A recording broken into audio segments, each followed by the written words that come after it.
The story of the kings and queens of England is more surprising than you might think. It's a fine drama, 1,000 years of tales of lust and betrayal, of heroism and cruelty, of mysteries, murders, tragedies and triumphs. And all these figure in the story I'm telling now, the story of the Tudors.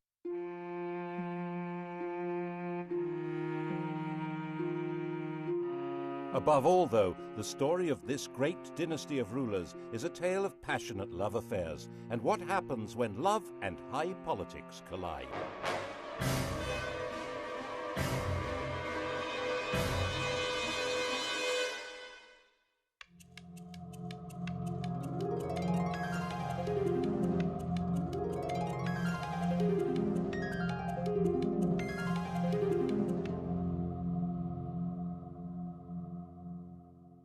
The story begins with Owen Tudor, a hugely ambitious and very handsome young man.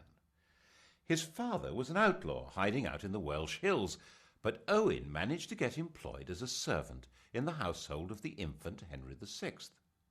Now, this household was run by Henry's mother, Queen Catherine de Valois, a very sexy widow, who fell for Owen completely.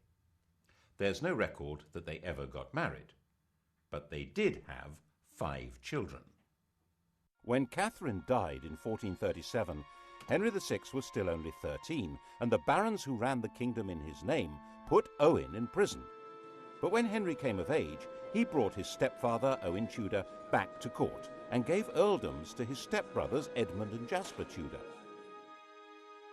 Owen ensured Edmund's marriage to a girl from Henry's family.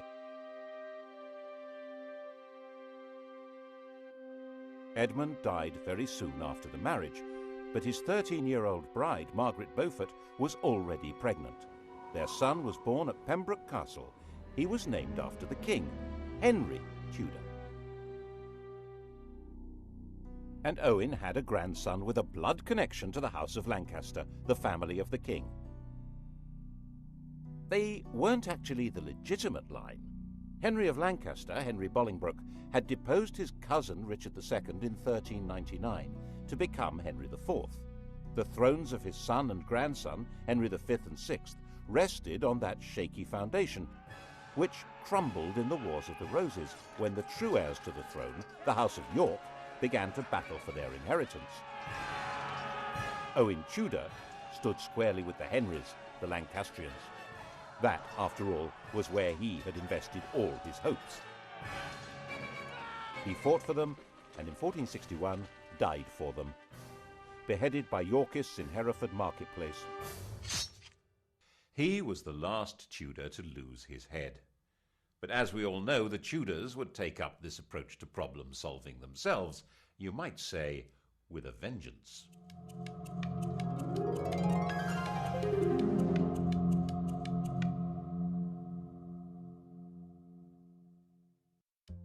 Edward of York seized the throne, Edward IV, and Owen's 4-year-old grandson, Henry Tudor, began what would be decades of living on the run or as a refugee.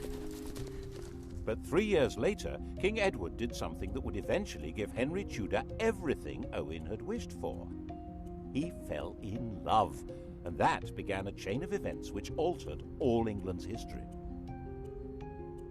When Edward was about 20, he was waylaid by an attractive widow of about 25 who was trying to recover her late husband's property. Edward, 6'3" tall and really very good-looking, wanted to help, and he became besotted. It seems she persuaded him to secretly enter into a contract to marry her. Her name was Eleanor Butler. About a year later, in 1464, another attractive widow, 26 years old, pulled the same stunt, and Edward did it again.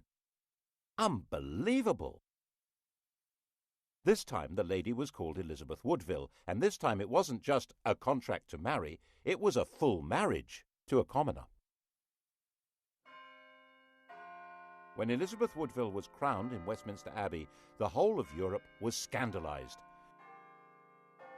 Marriage was all about alliances of power and property. Marrying a penniless woman for love was simply disgusting. The negotiators trying to arrange a proper royal marriage were humiliated. And when Edward heaped honours, wealth and titles on Elizabeth's relatives, the Rivers family, the nobility of England were outraged. They were, quite frankly, getting completely above themselves. If anyone had known about Edward's promise to marry Eleanor Butler, things would have been even worse. But she was quietly shut up in a convent and died in 1468. As it was, Edward lost so much support that in 1470 he was actually driven out of England, and Henry VI came back to the throne. A few months later, Edward came back into London and regained the crown, thanks to the strong support of London merchants to whom he owed money, and even more, it was said, of their wives and daughters, who really seemed to have found him romantically interesting. Which, face it, Henry VI certainly wasn't, unless you fancied an elderly saintly scholar who'd lost his mind. In the battles that followed, Henry's son, another Edward, was killed, and King Henry himself, captured, disappeared into a prison and was never seen again. The whole male line of the House of Lancaster, the descendants of the sons of John of Gaunt, was now extinct.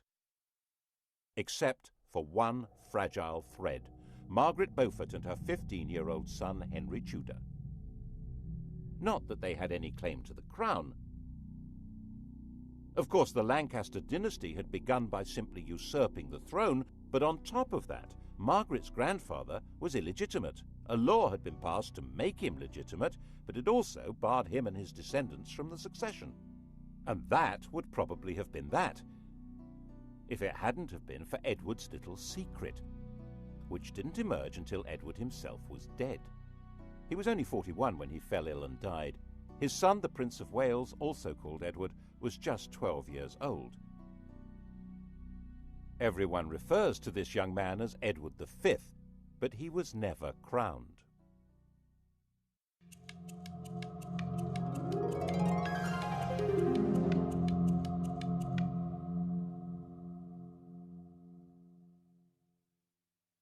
The dead king's will was clear. Prince Edward would be his successor, of course, but he would be in the care of a guardian and protector of the kingdom. That person was Edward IV's brother, Richard, Duke of Gloucester. We all know him as the most evil king in English history, the warped and twisted Richard III. Richard had been in effect King Edward's vice-regent in the north, based in the city of York, and no one at that time said anything bad about him at all. But the Queen thought there was someone even better to run her son's kingdom. Her. King Edward IV had died at Westminster.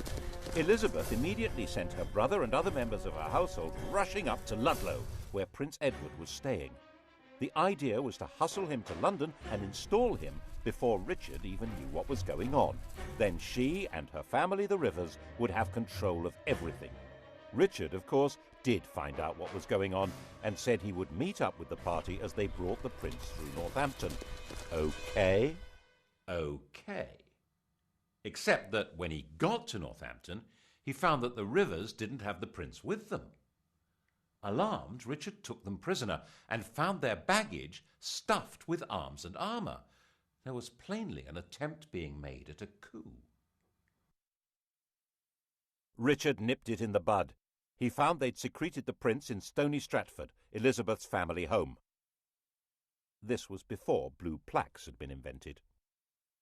Richard escorted the prince to London and installed him in the Tower of London while he set about organising the coronation.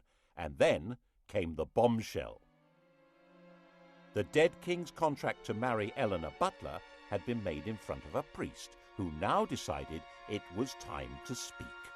Oops! If Edward really had been betrothed to Eleanor, his marriage to Elizabeth Woodville was bigamy, and the young prince couldn't be king because he was illegitimate. Was this true? This man, Robert Stillington, was no ordinary priest. Edward had promoted him and trusted him, making him a bishop and keeper of the Privy Seal and then Chancellor of England. But then Stillington became awfully friendly with King Edward's ambitious brother, the Duke of Clarence, and Clarence could not be trusted an inch. If Edward's children were illegitimate, Clarence would be next in line to the throne. Edward quickly had his brother sentenced to death and executed in private with no chance to make a public statement. Instead, the world was told Clarence had drowned in a butt of malmsey, a barrel of sweet wine. Such a sad accident.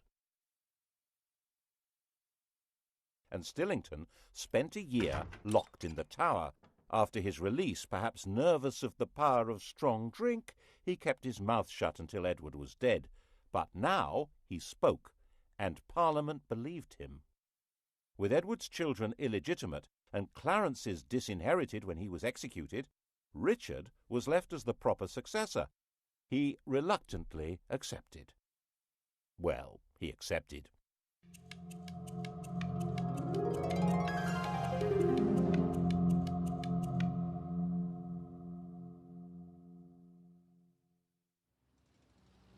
And the Tower of London changed from the Prince of Wales's palace into his prison. He shared it with his brother. Neither was ever seen again. Did Richard have them killed? No one knows, but later the evidence was going to be shaped as far as possible to make him guilty. He's been said to have personally killed Henry VI and Henry's son, whose widow he married, and done the dirty deed with Clarence and the Malmsey, quite apart from the murder of the princes in the Tower. The picture of Richard that's come down to us, the hunchbacked, sinister and ruthless tyrant, is a caricature painted after he'd been deposed and immortalized by the Tudors' greatest propagandist, William Shakespeare. One of the buildings inside the Tower of London was even given the name the Bloody Tower to associate it with Richard's foul murder of the princes, though they almost certainly were in a different building anyway. He'd certainly been a popular figure in the north of England, where his brother had charged him with healing the divisions of the Wars of the Roses, but it only took 4 months for a rebellion to emerge against him. The rival candidate was, of course, the boy across the water, now not such a boy, Henry Tudor. The House of York was now as extinct as the House of Lancaster. Henry Tudor was all there was for disappointed Yorkists as well as Lancastrians. And there were plenty of disappointed Yorkists. Richard gave positions, power and wealth to men he trusted, whom he'd got to know in the north of England, leaving a lot of southerners out in the cold who thought they could do much better under a more sympathetic figure. And now he came. With a force of 2,000 refugees and French soldiers, Owen Tudor's grandson landed at Milford Haven in Wales on the 1st of August 1485. 3 weeks later, when he came to do battle at Bosworth, his force had grown by just 3,000 men. Richard came to the battlefield as rightful King of England. Before the battle began, he held a coronation ceremony, restating his right of true succession to the crown, a right which Henry Tudor did not possess at all. Actually, given the fact that his family was specifically barred from the succession, he had pretty much less claim than anyone else there. But that's not how things were working out. Richard III was the last English king to die on a battle. The crown of England was found lying under a bush at the end of the Battle of Bosworth and placed on Henry Tudor's head. And Henry understood how you rule England. Not by winning over great nobles, they'd pretty well all been wiped out, but by winning over public opinion. The pen is mightier than the sword, especially when it tells the story of what happened.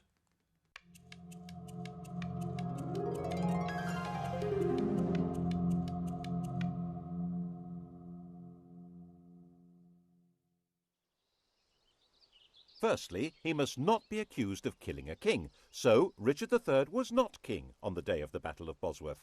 Henry Tudor dated his reign from the day before the battle. It was Richard who'd been fighting against a king, not Henry. Henry was king. It was Richard who was the traitor. Got that? Secondly, he must deal with the question of his legitimacy as a ruler, so he married Edward IV's daughter. She was the legitimate line of descent from William the Conqueror, a true Plantagenet. Their son, when they had one, would be the legitimate heir by every possible standard. Well, so long as Edward IV's daughter was legitimate, so that had to be dealt with. All documents relating to the business of Edward's marriage to Elizabeth Woodville being invalid were destroyed. All documents relating to the illegitimacy of their children were destroyed, including the Act of Parliament that had spelt out why Richard should be king.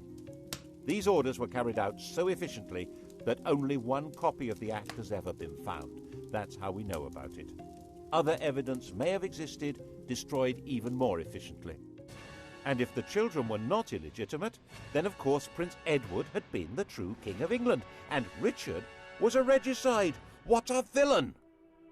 Assuming, of course, that Richard had been responsible for the boy's death. Well, he couldn't be alive, because if he were, he, and not Henry Tudor, would be the rightful king. There are some nasty people who suspect that if the princes in the Tower were still alive before the Battle of Bosworth, Henry would have disappeared them. Richard III became the Saddam Hussein of Tudor propaganda. Never mind the legitimacy of the war to destroy him, it did the world a favour. Of course, the consolidation of power was not only a matter of creating favourable propaganda, it also involved getting rid of a few people. Clarence, for example, the Malmsey drowner, had a young son, the Earl of Warwick, a nephew of both Edward IV and Richard III. He had been barred from the succession, but so had the man now on the throne, so there was no security in that. He went straight into prison in the Tower of London. But then a priest in Ireland suddenly produced a 10-year-old boy who he said was the rescued Earl. The boy looked right, spoke right, had all the right manners. He was solemnly crowned in Dublin Cathedral as Edward VI, and a force of Irish supporters backed by Flemish troops then landed in the north of England. They were supported by the Earl of Lincoln, John de la Pole, who was also a nephew of Edward IV and Richard III. He was their sister's son. In fact, Richard III, who had no children, had designated John as heir to the throne. John knew perfectly well that the child was an impostor, called Lambert Simnel, who had been carefully trained for the project. The rebels had obviously assumed that Henry had killed the Earl of Warwick, so wouldn't be able to prove that Simnel was an impostor. They were wrong. The prisoner, still alive, was put on public display, and the rebels were crushed. But never missing a trick, Henry forgave the child and gave him a job in the royal kitchen. He grew up to be a royal falconer. Another impostor appeared in 1492, this time claiming to be the younger of the princes in the Tower, Richard, Duke of York. His real name was Perkin Warbeck, and he stayed on the continent collecting support from anyone who fell out with Henry. Henry had persuaded Parliament to set up a special court to try members of the nobility who were a threat to the crown. A number of Warbeck's supporters suddenly found themselves arrested, tried for treason, and facing execution. This court was to become the notorious Court of the Star Chamber. Perkin was a constant irritant, first trying to invade from Ireland, then teaming up with the King of Scotland, and finally in 1497 he raised a rebellion in Cornwall, which Henry crushed, and promising leniency persuaded Perkin to surrender. Perkin was imprisoned in the Tower, which of course already housed Clarence's son, the Earl of Warwick. And of course it wasn't long before evidence appeared that the pair of them were plotting a joint escape, and that was the end of both of them. There was one other person with a claim to the throne, Henry Tudor's mother, Margaret. In fact, whatever claim he had, she must have a better one, but no woman had ever ruled England in her own right. And Henry needed a son to inherit the throne. His eldest was named Arthur. This child of the blood royal was to be linked not just to the Plantagenets, but to patriotic English legends. But Arthur died in 1502, leaving his younger brother Henry as the Tudor heir. And in 1509, when the 52-year-old king died, Henry VIII succeeded to the throne.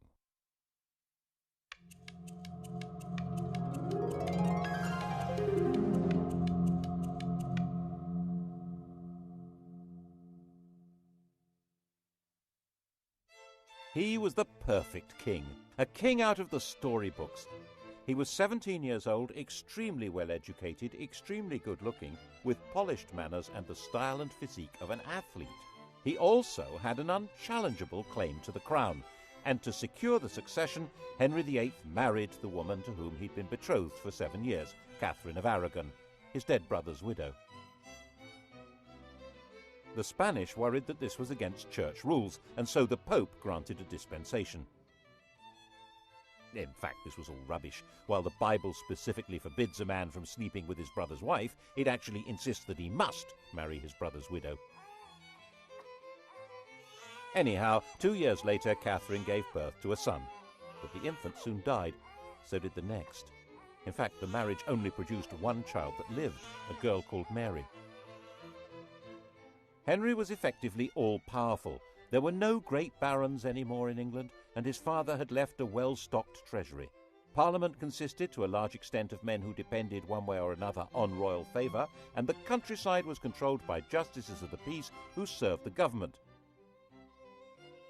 You can see the change in the very nature of power from the home of Henry's Chancellor. 50 years earlier, Edward IV's Chancellor had been a Neville, the son of the Earl of Salisbury.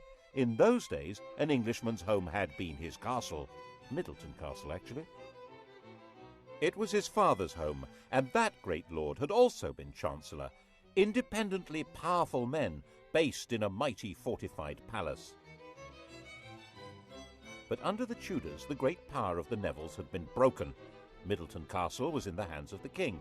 When Henry VIII's Chancellor Wolsey built himself a home, it certainly wasn't a castle. It was this magnificent palace, Hampton Court. Glass windows instead of arrow slits and chimneys instead of crenellations.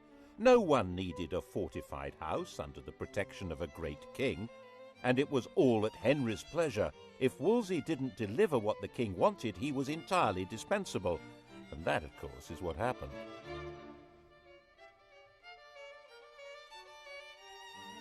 The royal marriage was haunted by the ghost of their dead sons. By the end of the 1520s, Catherine was in her late 40s, had stopped getting pregnant, and there was still no male heir, just a daughter, and England had never been ruled by a woman. Henry, determined to have a male heir, must get rid of his wife. Then he would be free to take a younger bride and make a baby boy. The bride in question, Anne Boleyn, was already well installed in Henry's life. Henry, who'd already enjoyed her sister as his mistress, had wooed Anne with enthusiasm. He married her in 1533. Her coronation didn't seem to impress Londoners. Their entwined initials on the banners produced shouts of, "Ha ha!" She was visibly pregnant and gave birth to a child. Drat! Another girl. She was named Elizabeth, and little Mary was declared illegitimate. The legality of this marriage must be sorted out before her next baby. That was Wolsey's job. He had to persuade the Pope that his predecessor should never have allowed the marriage to Catherine. Henry fancied himself as a theologian. He'd written an attack on Luther, which became a bestseller, and the Pope had declared him a defender of the faith. A proud boast which he stuck on the coinage and has remained there ever since. Every English monarch is fid deaf. So he told Wolsey exactly how the argument should be put to the Pope. Wolsey could probably have swung it if he'd been left alone. As it was, he failed and lost his job. And the Pope had also failed. So Henry, the defender of the faith, fired the Pope. To achieve this drastic act, having himself legally declared the supreme head of the Church in England, required an extraordinary shift in power. He had to find a way of giving the nation a voice so that it could say what he wanted. That way was through Parliament. The Church's wealth and power was hugely unpopular. The notion of no longer paying church taxes to Rome was really very cheery. But it wasn't as simple as that. Some people believed that the Pope really did represent divine authority. And for many others, there was a fear that the Pope might excommunicate their customers on the continent if they continued trading with them. With the effective help of a new chief minister, Thomas Cromwell, and a new Archbishop of Canterbury, Thomas Cranmer, Parliament passed the necessary acts. By the end of 1534, the King of England had become, legally, the total overall, supreme ruler of the whole shebang. Once Henry VIII had become head of the church in England, he was a new kind of king. One immediate consequence of the new order was that he had control of the fabulous wealth of the English church. It wasn't just the Pope who got the sack. He closed down all the monasteries and nunneries. There weren't all that many people in them, less than 10,000 over the whole country, but there may have been 10 times that number dependent on them. And in areas such as Lincolnshire and Northumberland, there was armed rebellion.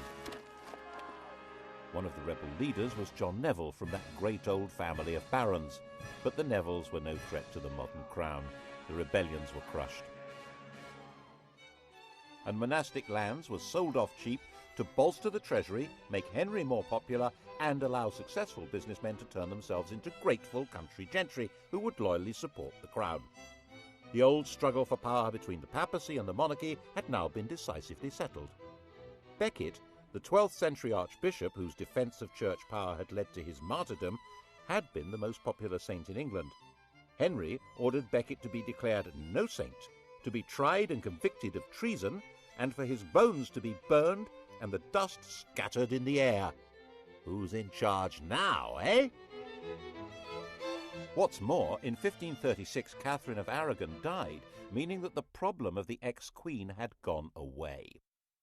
He and Anne Boleyn dressed in bright yellow to celebrate. But 4 months later, he was told that Anne had committed adultery. Henry was surrounded by courtiers jockeying for influence, forming alliances, factions, to do down those who might damage them, and Anne became a victim of an organized campaign by those who felt endangered by her faction. Whether it was true or not, no one knows, because Henry's fury was so total that her trial and those of her supposed lovers was a travesty. She might indeed get pregnant with a boy, but then its parentage would be in doubt, and she might not. She'd miscarried at least twice since Elizabeth's birth. Without a legitimate son, it had all been for nothing. Anne was imprisoned in the royal lodgings in the Tower of London. Henry had extended them before their coronation, and now she was occupying them for the first time. Not as his wife, but as his prisoner. After 18 days, she was beheaded, and Henry married Jane Seymour.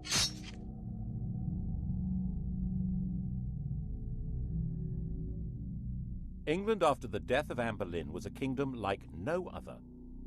Henry ruled in England as head of the church as well as king, like some pagan priest-king. He was the judge of heresy as well as crime. He held the keys to heaven as well as to earthly promotion. That chap in the Vatican was now just referred to as the Bishop of Rome. To even think the wrong thoughts in this kingdom could be treason. That was how the new Chancellor, Thomas More, found himself imprisoned in the bell tower of the Tower of London. Not for what he did, or even what he said, but for thinking that the king should not be head of the church. He was publicly executed on Tower Hill. Henry was terrifying, magnificent, generous, dangerous, and in most people's eyes, the best king England had seen in a very long time. And Jane had a son, Edward. Sadly, she died in childbirth, but the throne was safe. His only problem was abroad, and by 1539 it did begin to look as though the Bishop of Rome might be lining up some muscle against him. But there were now well-established and powerful Protestant princes in Germany, and on the fine old principle that my enemy's enemy is my friend, Henry married into their world. He got Anne of Cleves for a wife. The defender of the faith, intellectual scourge of the Lutherans, had married one. Actually, neither of them was much interested in theology, or in each other. Henry, now fat, with an ulcerating leg and a vicious temper, thought his 23-year-old wife was plain, smelly, and lacking in all the graces. He called her a Flanders mare, and they both quickly agreed the marriage was a terrible mistake. Fortunately, it was soon discovered that she had a pre-contract of marriage with someone else, and so there never had been a valid marriage to Henry. The only casualty was Thomas Cromwell, who'd set the whole thing up, and who now went to the block. Well, him and one of Anne's ladies-in-waiting, Catherine Howard, Her destruction began when Moors ended. She was a kind of well-connected Monica Lewinsky figure, a teenager with sex on her mind who wanted to seduce the most powerful man around. And he fell for her and married her. And when she carried on being sexy and had sex with other men, he flew into another tempestuous rage and had her beheaded. Her lovers' heads were mounted on London Bridge. Henry then decided to marry John Neville's widow, Catherine Parr. She was extremely nervous, but had no choice. She worked hard at trying to keep Henry's temper in check, moderating his ferocity towards people he thought were traitors or heretics, and persuading him to acknowledge Mary and Elizabeth as his legitimate children.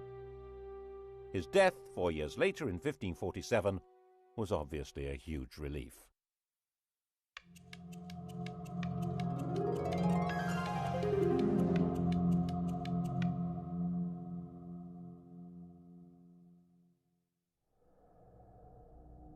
Henry had succeeded in leaving a son, but only just.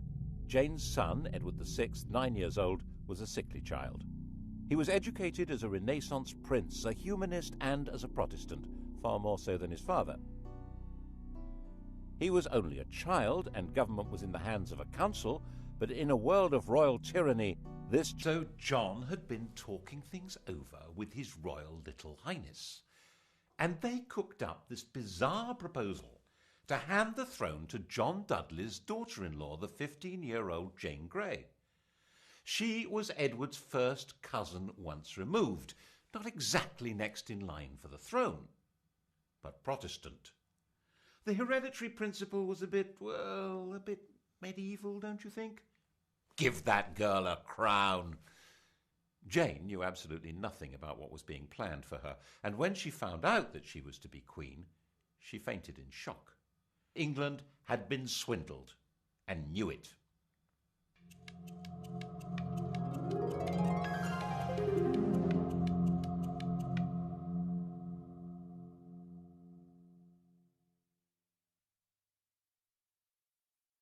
Jane came to London as queen, but was she? Everyone's eyes turned to Mary. Throughout all that had happened since Henry had disowned her, Mary had very publicly maintained her Catholic faith and the public celebration of the Mass. She'd become a symbol of resistance to tyranny, and whenever she appeared in public she was mobbed and cheered. And now Mary announced that she was the proper heir to the throne, and she was going from her home in Framlington in Surrey to be crowned in London. The journey was a procession through villages and towns filled with cheering crowds. She entered London to the greatest street party the city had ever seen. The dancing, drinking and bell-ringing went on all night. After just 9 days as the first woman to rule England, Jane was placed under arrest by her own father, who was supposed to be her chief defender. She was imprisoned, and Mary felt obliged in the end to have Jane executed. It didn't help that her father joined a rebellion against Mary. But by then, 6 months after her triumph, many people were ready to rebel against Mary. The defiant woman who'd stood against tyranny was now on the tyrant's throne. The English didn't actually like the papacy, but Mary did. The English didn't like Spain, but Mary did. She married its king, Philip II. And the English didn't like being forced to subscribe to religious beliefs on pain of death. Mary had 277 people burned alive because of their religious opinions. Bloody Mary. Unable to have children, a bitter invalid, England's second queen died in 1558, 42 years old, the most detested ruler in all England's history. There were celebrations almost as fervent as had greeted her arrival 5 years before.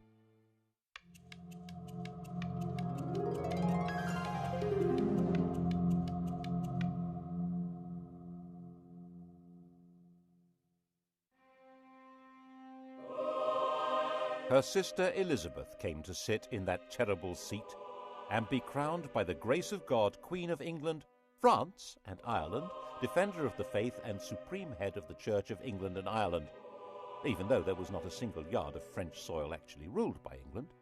Calais, England's last little piece of France, had been lost just before Mary's death. England had become an island, and its queen would have to be an island too.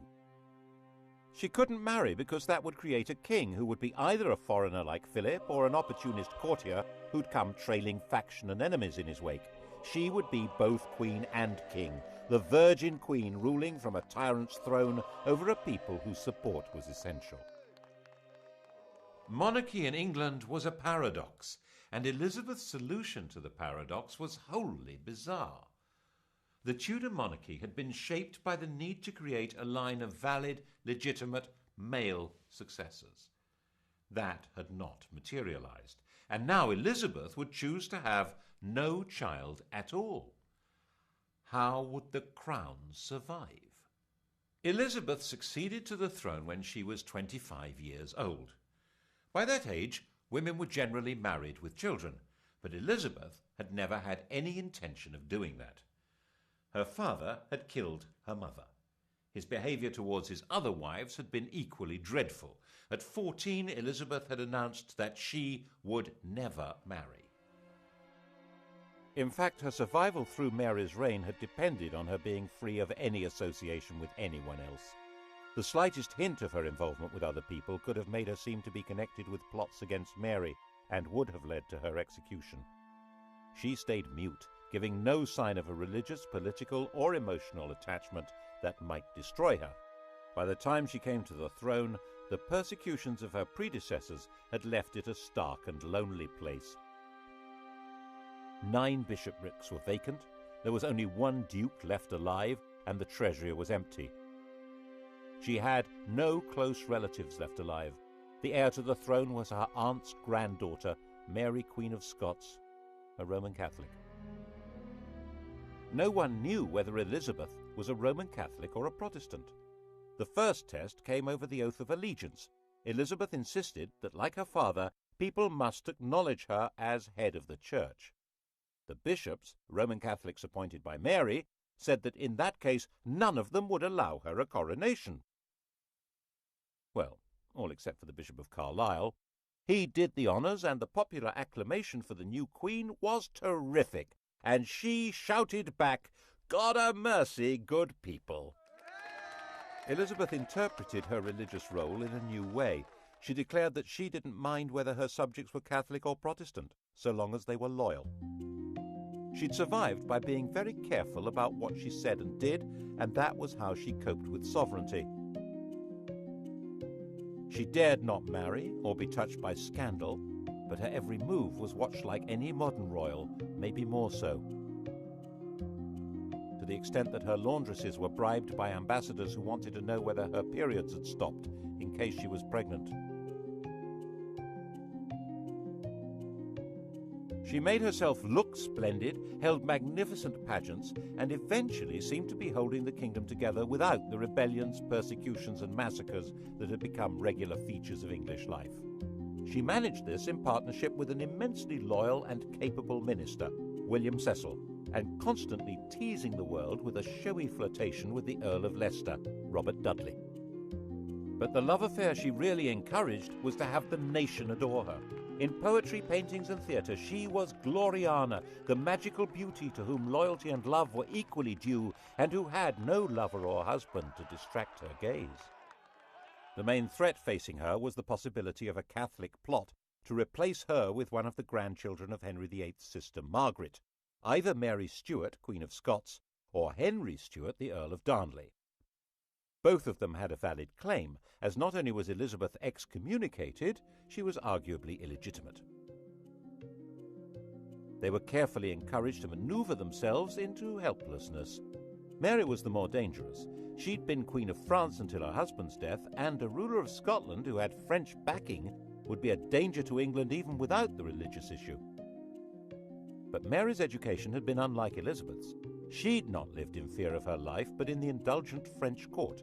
This was not a good preparation for life in Britain, a land of conspiracies and killings.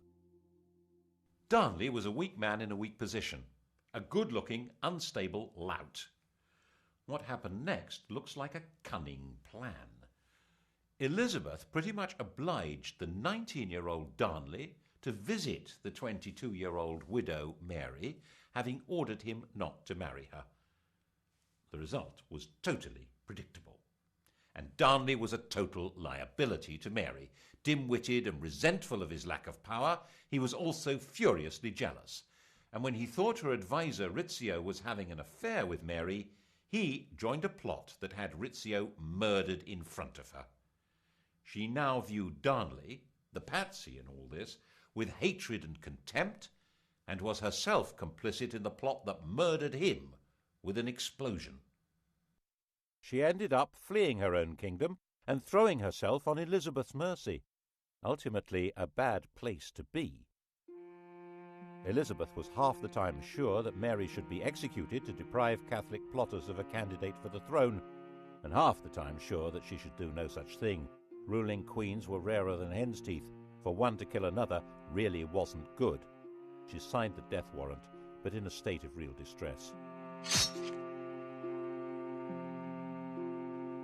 Mary and Darnley had a son, James, and he was now the virtually incontrovertible heir to Elizabeth's throne. She wrote to him confirming that and apologizing for what she'd done to his mother. The very idea that it was legitimate to kill a crowned sovereign was extremely dangerous. Elizabeth was deeply concerned with the rights and powers, the prerogatives of the sovereign. She was very wary of Parliament, which in her view treated every request for taxes as a blackmail opportunity to give itself powers of government. So she tried very hard not to ask for taxes, and her government was parsimonious, mean as possible, and then some. She was determined to protect royal authority. She refused to allow Parliament to refer to England as a state.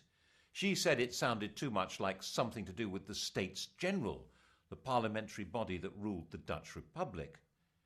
That republic, born out of a rebellion against the King of Spain, was in Elizabeth's eyes an unfortunate novelty. It was her ally in her struggle to keep England out of Spain's clutches, but she was nervous that its political ideas might be catching. England was a kingdom. It happened to be ruled by a queen, but as she famously said, one who had the heart and stomach of a king. Of course, Elizabeth's greatest moment was when she managed to see off the Spanish Armada, when Philip II, by far the most powerful ruler in the world, assembled a vast fleet to collect an invasion army from the Low Countries and bring England back into the Roman Catholic Church. The English fleet, genuinely patriotic, genuinely daring, skillfully harried the Armada to prevent it finding a safe anchorage where it could make contact with the landing force.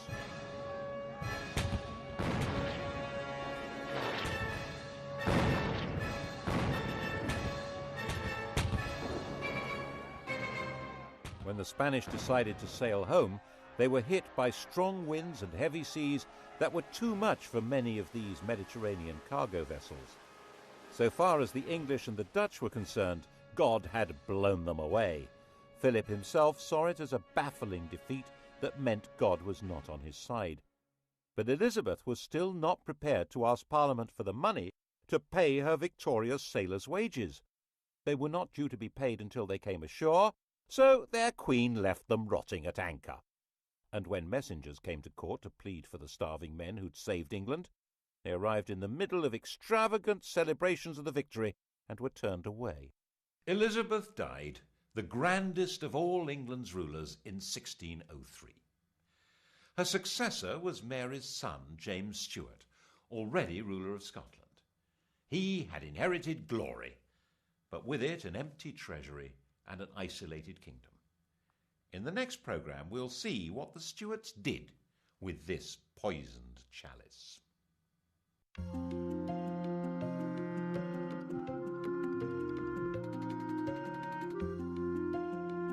On to the Stuarts tonight at 10, and to test your knowledge of Henry VIII and his 6 wives, Sky Digital viewers press red. Coming up on UK TV history, decisive weapons at Agincourt and in the Falklands, the longbow and the Harrier jet.